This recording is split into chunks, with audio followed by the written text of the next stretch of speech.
जनता के मुद्दों से लेकर बिहार की सियासत तक, खेत खलिहान से लेकर देश में मचे घमासान तक दिखाते हैं सबकी जमीनी हकीकत। हमसे जुड़े रहने के लिए सब्सक्राइब करें आरबी न्यूज चैनल।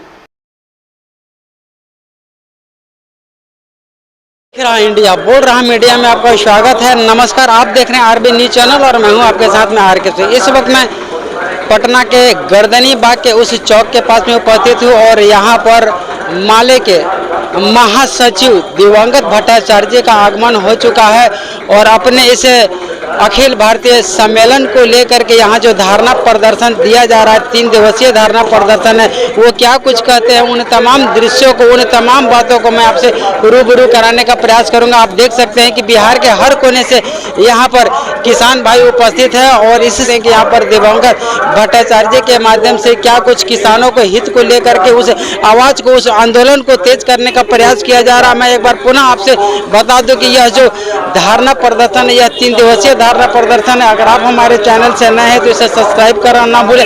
मिलूंगा एक अगली वीडियो के साथ, तब तक के लिए जय हिंद। आज 26 नवंबर है।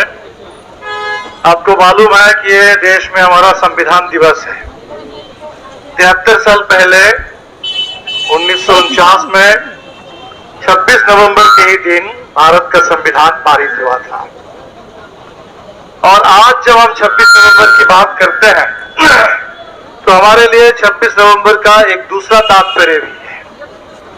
2020 में जब पूरे हिंदुस्तान में लोग कोरोना से परेशान थे और सरकार ने आपदा में अवसर ढूंढते हुए किसानों के खिलाफ कानून बना दिया था, मजदूरों के सारे अधिकार छीनने की कोशिश शुरू हुई थी, उस समय 26 नवंबर के दिन पूरे हिंदुस्तान में मजदूर किसानों का एक नए उभार की शुरुआत हुई। एक तरफ 2 दिन 26 और 27 नवंबर हिंदुस्तान की तमाम ट्रेड यूनियनों ने हर तरह के मजदूर, स्थायी मजदूर, दिहाड़ी मजदूर, संगठित मजदूर, असंगठित मजदूर, स्कीम वर्कर, देश के हर कोने में 2 दिन मजदूरों की आम हड़ताल और उसी के साथ दिल्ली की सीमा पर किसानों के ऐतिहासिक आंदोलन की शुरुआत।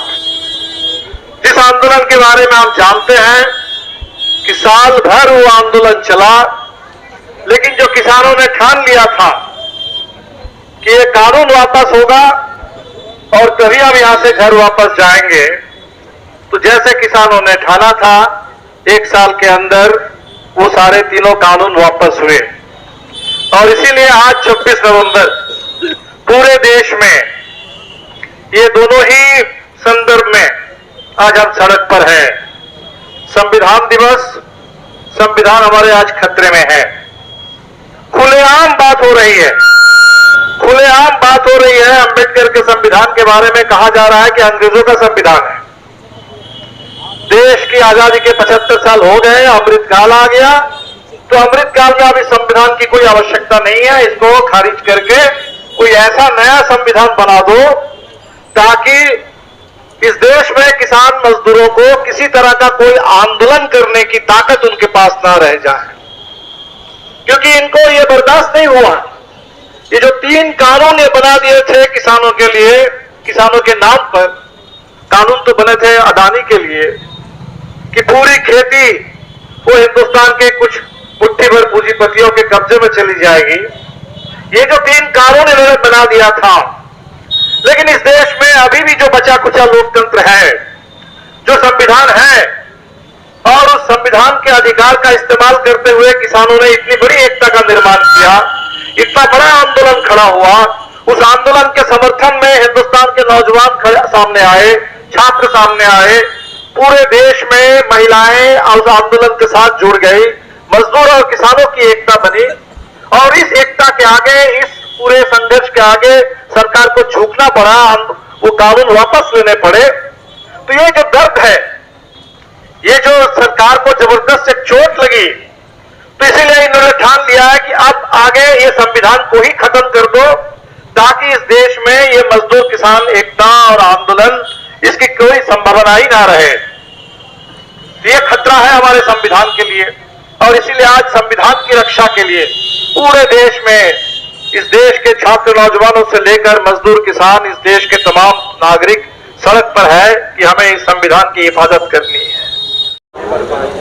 और सबसे बड़ा संविधान का सवाल है, बाबा साहब ने जब संविधान बनाया था, पूरे देश में करीब 2 साल संविधान सभा ने बैठकें की और कई उसके सत्र बुलाए गए, काफी बहसें हुई। काफी बहसों के बाद ये संविधान पारित हुआ। और संविधान जब पारित हुआ तो उस समय 26 नवंबर के दिन 1949 में संविधान पारित होता है। और बिल्कुल उसके पूर्व संस्थापक 25 नवंबर को बाबा साहब ने भाषण दिया। ये नहीं कहा कि हो गया, संविधान आ गया, आप संविधान दे दीजिए और सब आपका सारा संकट खत्म होगा। उन्होंने कहा कि आप